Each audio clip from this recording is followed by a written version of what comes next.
በቃሽ፣ ሳቅሽን አቁም።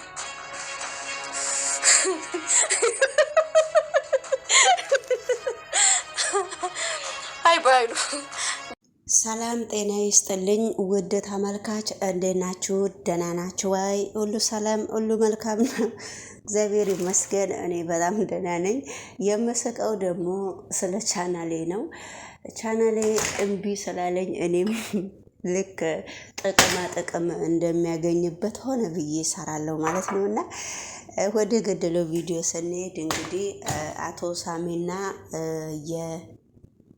የዳግም ጓደኞች እንግዲህ ሳሚ መንገድ ላይ አገሩ ሰላም ነው ብሎ ብሌንን ወይንም ሌሎቹን ሊያናግር ወደዚህ ሲመጣ ጭንቅላቱን ከኋላ መተውት ሳሚ መንገድ ላይ ተዘርግቷል ማለት ነው። ምንድነው? ለምን እንዴት እንደዚህ ይሆናል? የነሱ ምክንያትስ ምንድነው? በሚል ሁኔታ አንዳንድ ነገር አብረን እናያለን ማለት ነው። እስቲ የገባኝ አንዳንድ ነገሮች አብረን እንከታተላለን። እናንተም ይሄንን ቻናል ሰብስክራይብ እና ላይክ ማድረጋችሁን እንዳትረሱ ማለት ነው። ስለዚህ እንግዲህ ወይዘሮ ቃልዬና የቃልዬ እናትም በጣም እየተባሉ ነው። ቃልዬ ደግሞ በጣም እያለቀሰች ነው። የምታለቅስበት ምክንያት ምንድን ነው? ስለዚህ እንግዲህ ብሌን ደግሞ ቀለበት አረገች። ብሌን ቀለበት ከዳግም ላይ ስላረገች እንግዲህ ቃልዬ ደስተኛ አይደለችም። ለምንድን ነው እንደዚህ የምትሆኚው? ችግርሽ ምንድን ነው ተብላ ስትጠየቅ ነበረ። የኔ ችግር አንቺ ማወቅ አትችም ብላ ስትነግራት ነበረ። እንዴት ነው የኔ ችግር እናንተ መፍታት የማትችሉት ብለሽ ትጠይቀን ያለሽ ብላ እናቷ እንግዲህ ወይዘሮ ሀረግ ስትጠይቃት ነበረ። ወይዘሮ ሀረግ ከጠየቀቻት በኋላ እኔ ዛሬ በጣም ደስ ብሎኛል። አንቺ ብሌን መታ እኛ እንኳን ደስ አለሽ ብሌንዬ ብለን ብሌንን ስናቅፋት አንቺ ግን ምንም አላልሽም፣ ደስተኛም አይደለሽም ብላ ወይዘሮ አረግ ለቃል ክዳን ስትነግራት ነበረ። ቃል ክዳን ደግሞ እንዴት እንደዚህ ትሆኛለሽ? እንዴት እንደዚህ ትያለሽ? ያንቺ ችግር ምንድነው ስትላት ነበረ። የኔ ችግር ደግሞ እንደዚህ የሆንኩበትን መንገድ አንቺ ለእህትሽ ደስ ማለት አለብሽ። እኛ ደግሞ ለእህትሽ ስንደሰት አንቺ ደግሞ የተረገምሽ ሆነሽ ቀረሽ።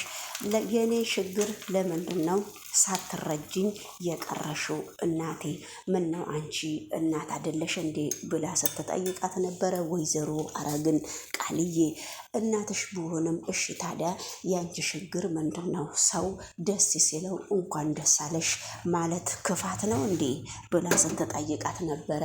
አይ ክፋት አይደለም፣ አንቺ ያልገባሽና ያላወቅሽው ነገር ስላለሽ ነው ብላ ስትጠይቃት ነበረ።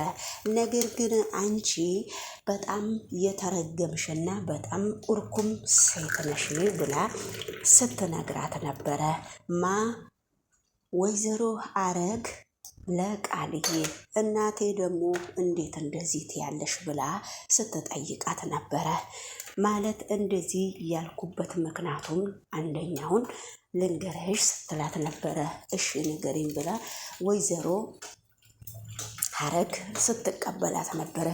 ወይዘሮ ሀረግ ከተቀበለቻት በኋላ እንግዲህ ነገሩ እንደዚህ ሆኗል። ነገሩ በጣም ከባድ ስለሆነ እኔ እኮ ዳግምም እወደዋለሁ፣ አፈቅረዋለሁ፣ ያለሱ መኖር ስለማልችል ነው እንደዚህ ያረኩት። አንቺ ደግሞ የኔ ምክንያት ደግሞ ለብሌን ደስታ ነው እንጂ እኔ ምንም ነገር ስለኔ ሊገባችሁ አልቻለም። ለምንድን ነው እንደዚህ የምትሆኚው እናቴ ብላ ስትጠይቃት ነበረ እናቷን። አንቺ የተረገምሽና ኡርኩም የሆንሽና የተበላሸሽ ልጅ እንደሆንሽ ነው በአይምሮ ውስጥ ያለሽው።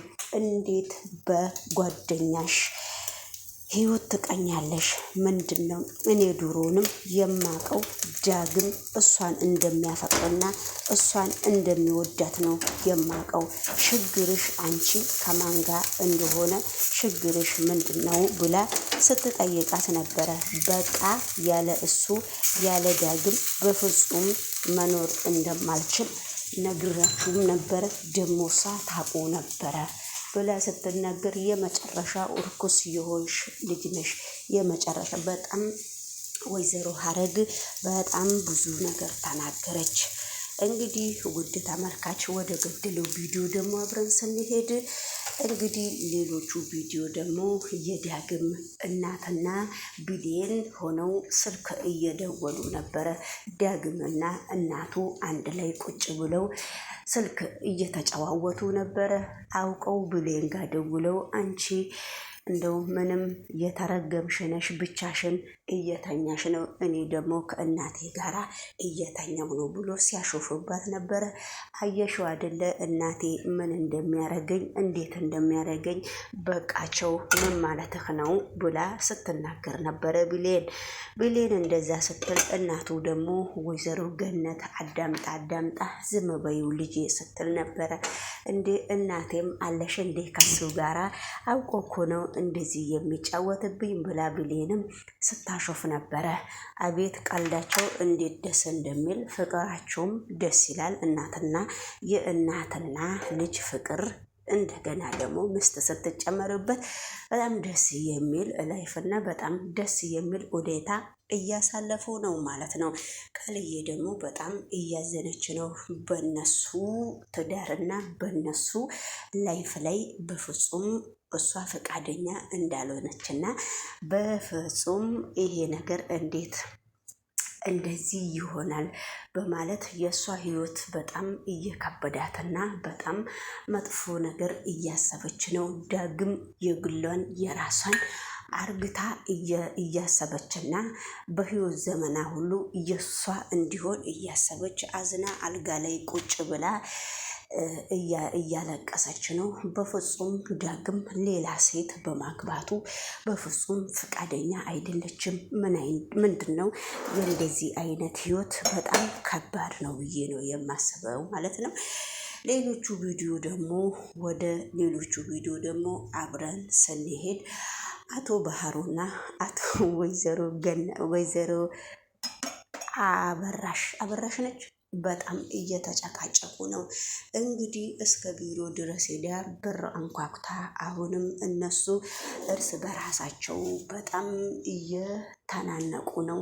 እንግዲህ ይሄንን ነገር እንዴት እንደዚህ ታደርጊያለሽ በሚል ሁኔታ እኔ በነፃነት መኖር እፈልጋለሁ። በነፃነት መኖር በጣም ስለምፈልግ አንተ እንዴት እንደዚህ ታረጊያለሽ በሚል ሁኔታ እንግዲህ ነገሮቹ በጣም ከባድ እየሆኑ ስለዚህ አሁን እንግዲህ አቶ በኃይሉ በጣም አንዴ በብር ይላል አንዴ ቪዲዮ በመካከሉ አቋርጬ ነው በጣም ይቅርታ መጠየቅ እፈልጋለሁ። እንግዲህ አቶ በኃይሉና አቶ አልማዝ በጣም እየተነጋገሩ ነው።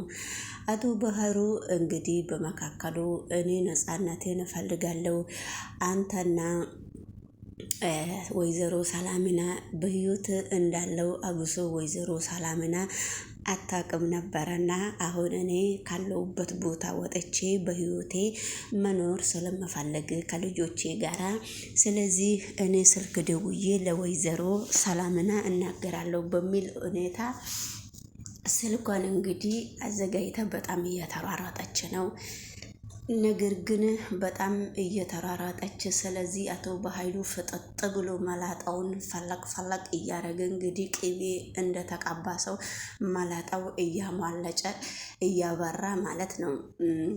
ስለዚህ እንግዲህ ነገሮቹ ለሱ በጣም ከባድ እየሆነ ብዙ ነገሮች እየቀበጣጠረም ብዙ ነገሮች እያወራም እስከሆነ ድረስ ለሱ በጣም ከባድ እየሆነ ነውና አብረን እንግዲህ እናያለን። እናንተም ወደሚቀጥለው ቪዲዮ እነሱ ሲለቁልን እነሱንም ሰብስክራይብ እያረጋችሁ እኔንም ሰብስክራይብ እያረጋችሁ ብታበረታቱኝ በጣም ነው ደስ የሚለኝ። እንግዲህ የአደራ ድራማ ብዙም አውርቼ ባልጨረሰውም አንዳንድ ጊዜ ቆንጆ ትምህርት ይሆናል ብዬ አስባለሁ። ስለዚህ እናንተም አበረታቱኝን። ዩቱብ ማናጀነርም ሼር እና ኮፒ ሊንክ ብታረግልኝ ስለ እውነት በጣም ደስ ይለኛል፣ እኩል እስከሆነ ድረስ ማለት ነው። ባይ። ለማንኛውም እየቀለድኩ ነው። ስልኩ ተዘግቷል፣ ተረጋጋ። ስልኩ ከተዘጋ በኋላ ነው ለመቀለድ የሞከርኩት። በእርግጥ ቀልድ አይደለም። ታረገው